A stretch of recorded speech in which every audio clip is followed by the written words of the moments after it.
J'ai trouvé que les artistes qui étaient sur scène sont incroyablement lumineux. Ils contrôlent parfaitement en réalité à la fois leur corps, à la fois la chaise, mais en même temps l'espace. Je crois que c'est un moment vraiment très, très, très fort et qui s'est inscrit désormais dans le paysage culturel.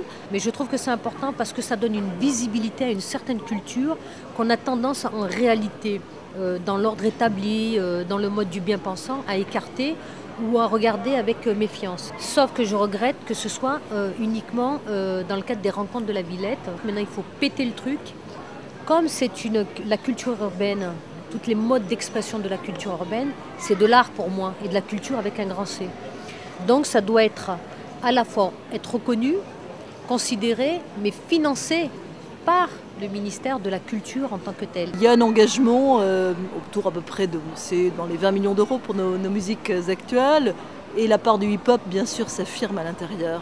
Et je crois que c'est vraiment des expressions artistiques en train de se développer, de permettre ce lien finalement entre nos différents, en fait tous les Français justement dans leur diversité. C'est extrêmement intéressant, c'est vraiment la culture d'aujourd'hui, de demain. Il y a plein de talents dans les cités, donc je pense qu'il faut aller les pêcher, il faut aller chercher aussi l'humanité qui est au cœur justement des gens qui habitent dans ces quartiers-là. Ça va être la Villette qui va, dans son esprit, qui est un esprit, je crois, vraiment magnifique. C'est vraiment un lieu actuellement très très fort. Et je crois qu'en effet, il faut faire essaimer l'esprit de la Villette.